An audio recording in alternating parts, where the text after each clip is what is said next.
Assalamu alaikum wa rahmatullahi wa barakatuh. May the peace and blessings of Allah be upon all of you. Welcome back to the proof that Islam is the truth.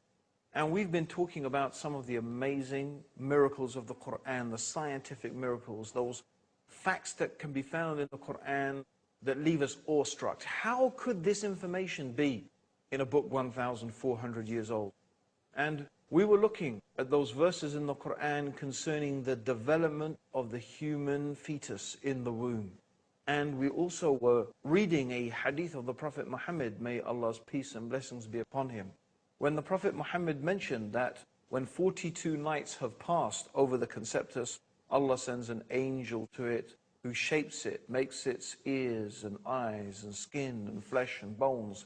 And then he says, "O Lord, is it a male or a female? And your Lord decides what he wishes and an angel records it." So it is at the 42nd day or just after the 40th day that it only then becomes identifiable. And this is a fact. This is a scientific fact. And it's very interesting. It's true also that the Prophet Muhammad, may God's peace and blessings be upon him, mentioned that there are some things that the knowledge of it is only known to Allah subhanahu wa ta'ala.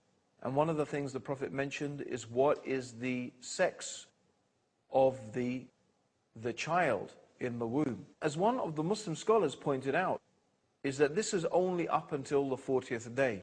Because after the 40th day, according to this authentic hadith of the Prophet sallallahu alaihi wasallam, may God's peace and blessings be upon him, the angels know. The angel who is in the womb, shaping the conceptus, shaping the embryo, asks, is it a male or a female? And so from that time, of course, the angel knows. And if the angel knows, as the scholar pointed out, anyone can know. So this is also a truly amazing statement of scientific accuracy. And this is information that in reality we have only begun to discover recently. We also find that the hadith mentions the correct time for the recognizable growth of the features described, and the sex of the fetus can only definitely be determined after 42 days. Now, this piece of information was only known after the invention of powerful microscopes, only decades ago. Now, I've only mentioned this subject of the developing human being in the Quran and the hadith of the Prophet Muhammad briefly. There is, of course, a vast amount of literature available if you would like to study this subject more, and it's very easily available on the internet. And indeed, Dr. Zakir Naik has produced a very nice book called Modern Science in the Light of the Quran and Sunnah. So you can get hold of that from the Islamic Research Foundation, inshallah, if you want to explore that area more. But what I thought I would do is mention a quote from Keith Moore, who is the professor and chairman of the Department of Anatomy from the University of Toronto in Canada. And Keith Moore is one of the acknowledged experts in the field of the developing human being in its embryonic form. And his book, The Developing Human, is and has been for many years a standard textbook in universities and colleges all over the world. It's been translated into numerous different languages, and he was shown some of the statements in the Quran and the hadith or sayings of the Prophet Muhammad concerning the development of the human embryo. And having studied them, he came to a conclusion. And this is what he said. Until the 19th century, nothing was known about the classification of the stages of human development.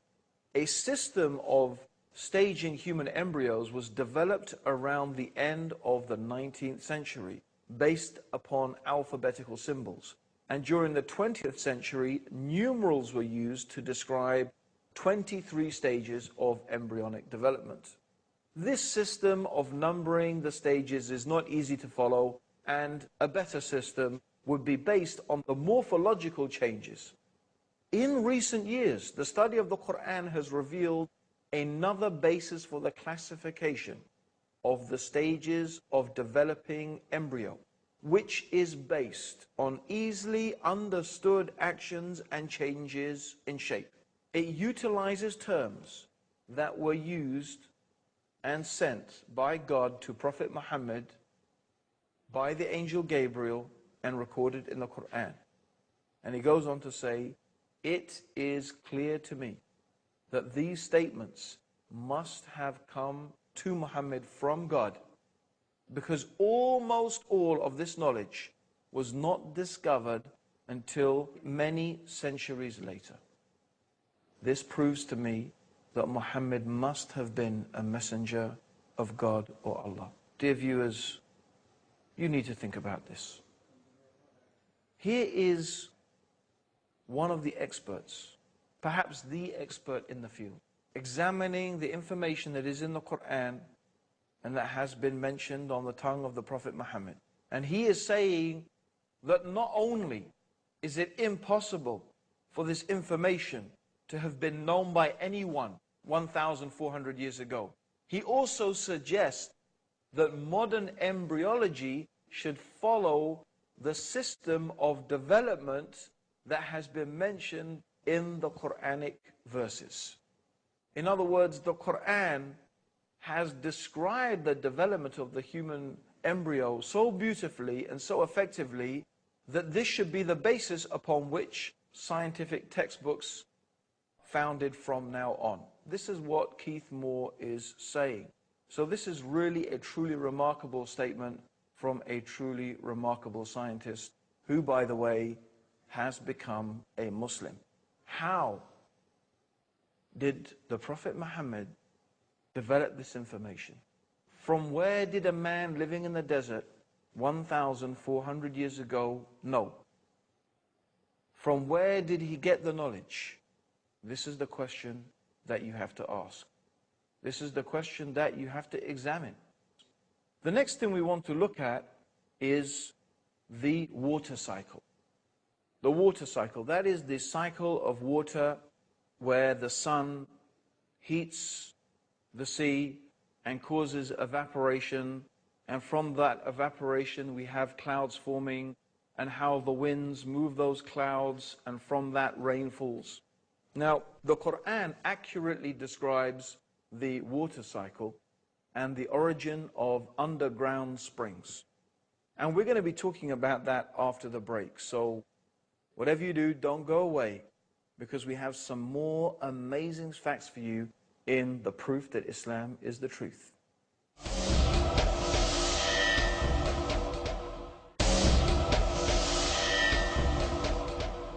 Assalamu alaikum, welcome back to the proof that Islam is the truth. And we're going through some of the amazing scientific statements in the Quran, things that it was impossible for Prophet Muhammad to have known 1,400 years ago. Now, one of the things we want to talk about is the water cycle. Now, it may seem very obvious to us today about the water cycle, and for example, the origin of underground springs. But the ancient Greeks, for example, didn't seem to get it right, despite all of their philosophy and their knowledge and their ability. They actually theorized that underground springs were a product of spray that came off the sea and collected in caves. And then the spray that came off the sea and collected in the caves dripped down into the underground reservoirs through a great sea called the Abyss. In fact, it was not until the 18th century that the water cycle was really accurately described. Yet the Quran says 1,400 years ago, in the 39th surah, in the 21st ayah, have you not seen that Allah sent water down from the sky and led it through sources into the ground? This is a simple but in fact highly accurate description of the water cycle. Another amazing fact that is mentioned in the Quran, we find in the 24th surah of the Quran in the 40th verse. And it's talking about the state of those people who disbelieve and reject faith in God. The Quran describes the state of the disbeliever, the person who has rejected faith. like a darkness.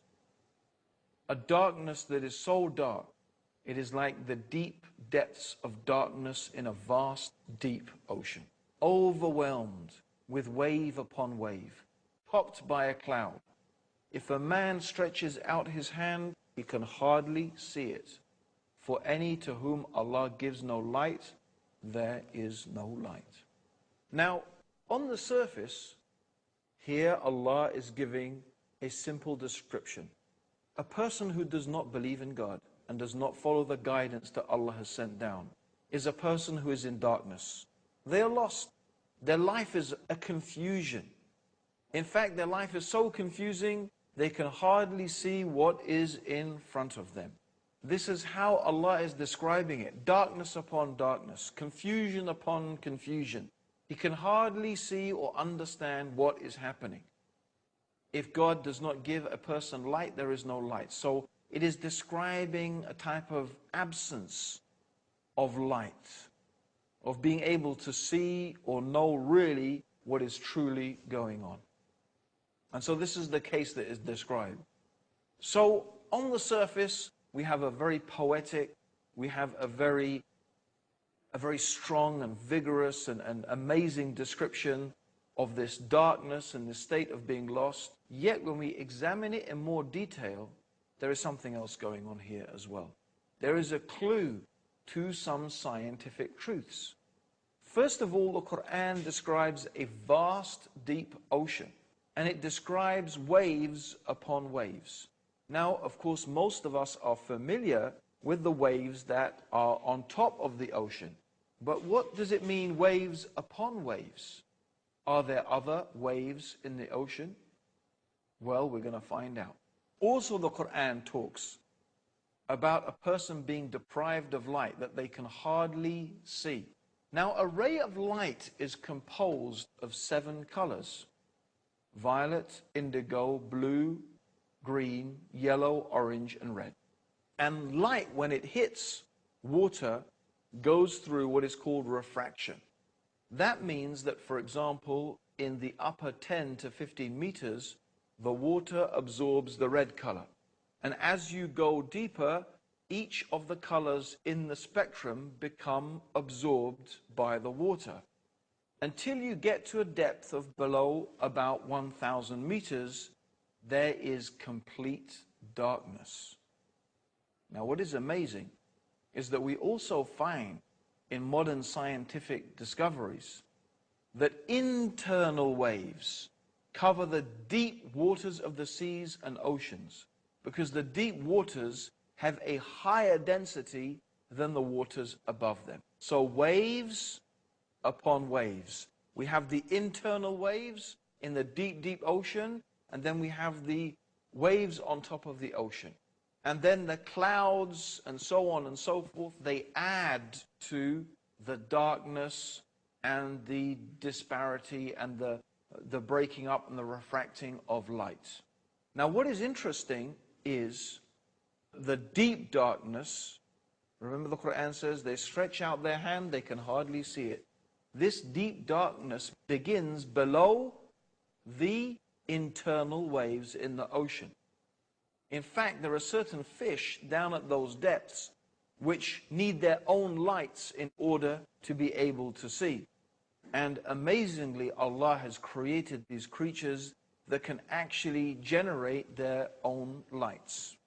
Now, this is really amazing because, of course, until very recently, no one has been able to penetrate and to reach those deep parts of the ocean. It is only with extremely sophisticated modern machinery and submarines and diving suits that someone has been able to go down to that depth. Yet we have the Quran 1,400 years ago describing the internal waves of the oceans and the darkness that is there at the depths of the oceans.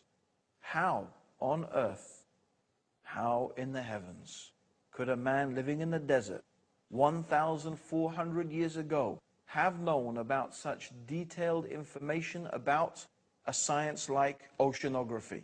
Well, Professor Rao, who is an expert in marine biology at the King Abdul Aziz University in Jeddah says, 1,400 years ago, a normal human being could not explain this phenomenon in so much detail. This information must have been coming from a supernatural source. My dear viewers, this even is not the end of the amazing scientific statements in the Quran. Because the next thing I want to deal with is cosmology. The statements in the Quran concerning the universe. Now, until recently, or we could say up until the 1960s, there was a major controversy between scientists concerning the state of the universe. Now, some scientists believed and had begun to develop the idea that the universe was in a state of flux, that the universe was in fact expanding. And from this theory of the expanding universe also came another theory which is commonly known today as the Big Bang Theory. This is the idea that the universe had a common origin in a singularity, a dense, condensed type of matter. The universe was a infinitely small, we could say, part of dense matter. And this infinitely small, dense matter then exploded into what is the universe that we know today. Now, this was opposed by the static state theory. The static state theory, and this was very much preferred theory of atheists, that the universe was the way it was eternally in the past and will keep on being that way eternally in the future. And this was a theory that was really largely based, at least initially, and was believed in by Albert Einstein. And many people therefore followed on from that with this idea of the static state theory. And so this idea of the Big Bang Theory, which was, really held by Fred Hoyle, he was the person who supported this theory, and Lemaitre, who was opposing it with the idea of the Big Bang Theory. Now, evidence came to light that showed that variations in the light spectrum that were being emitted from galaxies and stars, which is called redshift, showed, in fact, that the universe is expanding. And it's amazing that this scientific fact that has now been confirmed, and it is agreed upon by almost unanimously all scientists in the field, that we live in an expanding universe. And the evidence very, very clearly and strongly suggests that. What does the Quran say? 1,400 years ago, before there were telescopes and all the means to discover this information, the Quran says in the 51st surah, in the 47th ayah, the heaven, we have built it with power and we are expanding it. Let's just repeat that again. The heaven, we have built it with power and we are expanding it. 1,400 years ago, the Quran is mentioning how the universe is expanding. The next most important observational evidence was the discovery of cosmic microwave background radiation in 1964 by a powerful telescope. And this had been predicted in the Big Bang Theory as a relic of the hot ionized plasma of the early universe when it first cooled sufficiently to form neutral hydrogen and allowed space to become transparent to light. And its discovery led to the general acceptance among physicists that the Big Bang is the best model for the origin and evolution of the universe. What does the Quran say in the 21st surah, in the 30th ayah? Have not those who disbelieved known that the heavens and the earth were joined together as one united piece, then we parted them, and we have made from water every living thing. Will they not then believe? The common origin of the universe, or the singularity that scientists believe today the universe originated from, and which led to the Big Bang. It is considered that the conditions of this singularity were so precise, it is almost inconceivable that it could be in that way, except that it has been made by an all-wise and powerful creator. These are some of the amazing things that the Quran is telling us about the origin of our universe. The Quran also mentions that Allah turned to the heavens when it was dukhan. And the word dukhan in Arabic means smoke. This also accurately describes the hot, gaseous mass of the universe before the galaxies and the stars began to be formed. So here we have the Quran, 1,400 years ago, talking about the expanding universe, talking about the common origin of the universe, that the heavens and the earth were one, talking about the gaseous state, the smoke-like state of the early universe. This is in a book 1,400 years old, mentioning facts that scientists have only begun to discover today. And we have created from every living thing water. It's a fact that every living thing has its basis in and is fundamentally composed of water. You and me are about 70 to 80% water. We are made of about 70 to 80% water. A fact that has been mentioned in the Quran 1,400 years ago. Will you not believe? Will you now not believe? What will it take to make you realize and to understand that the Quran is the truth? That Muhammad is the messenger of God? This is more evidence, the proof that Islam is the truth. Join us for the next episode when we will be going through some more amazing facts from the Quran. Until then, Assalamu alaikum wa rahmatullahi wa barakatuh. May the peace and blessings of Allah and His guidance be with all of you.